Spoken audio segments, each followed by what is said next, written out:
अमेरिकी राष्ट्रपति Donald Trump और अरबपति इलॉन मस्क के खिलाफ शनिवार को सभी 50 राज्यों में प्रदर्शन हुए। इन विरोध प्रदर्शनों में लाखों लोग शामिल हुए। CNN की रिपोर्ट के मुताबिक देश भर में 1400 से ज्यादा रैलियां की गईं। इन विरोध प्रदर्शनों में शामिल होने के लिए 6 लाख लोगों ने रजिस्ट्रेशन कराया था। प्रदर्शनकारी सरकारी नौकरियों में कटौती, अर्थव्यवस्था और मानवाधिकार जैसे मुद्दों पर सरकार के फैसलों का विरोध कर रहे हैं। इस विरोध प्रदर्शन को हैंड्स ऑफ नाम दिया गया है। हैंड्स ऑफ मतलब होता है हमारे अधिकारों से दूर रहो। इस नारे का मकसद ये जताना है कि प्रदर्शनकारी नहीं चाहते कि उनके अधिकारों पर किसी का नियंत्रण हो। विरोध प्रदर्शन में 150 से अधिक संगठनों ने भाग लिया। इसमें सिविल राइट ऑर्गेनाइजेशन, मजदूर संघ, LGBTQ+ वॉलंटियर्स, पूर्व सैनिक और चुनावी कार्यकर्ता शामिल थे।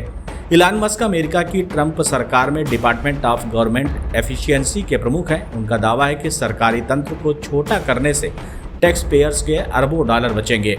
वहीं व्हाइट हाउस ने कहा कि राष्ट्रपति ट्रंप सोशल सिक्योरिटी मेडिकेयर योजनाओं के लिए पूरी तरह प्रतिबद्ध है, लेकिन डेमोक्रेट्स इन योजनाओं का लाभ अवैध अप्रवासियों को दिलाना चाहते हैं। अमेरिकी राष्ट्रपति डोनाल्ड ट्रंप ने 2 अप्रैल को दूसरे देशों पर लगाए जाने वाला रेसिप्रोकल टैक्स का ऐलान किया था।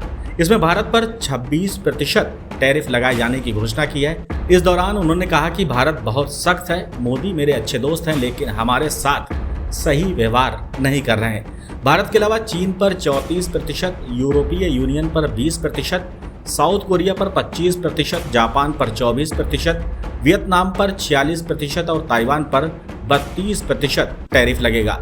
अमेरिका ने करीब 60 देशों पर उनके टैरिफ की तुलना में आधा टैरिफ लगाने का फैसला किया है। टैरिफ की घोषणा के बाद भारत की ओर से पहली आधिकारिक प्रतिक्रिया आई है। भारत के वाणिज्य मंत्रालय ने कहा कि वो 26% टैरिफ के प्रभाव का आकलन कर रहे हैं। एक अधिकारी ने कहा कि इस टैरिफ का कुछ क्षेत्रों पर असर होगा, लेकिन भारत की इकोनॉमी इसे झेल सकती है। रिपोर्ट्स के माने तो एक अधिकारी ने बताया कि ट्रंप प्रशासन में ऐसे प्रावधान है कि अगर भारत अमेरिका की चिंताओं को दूर करता है तो टैरिफ में कुछ छूट मिल सकती है।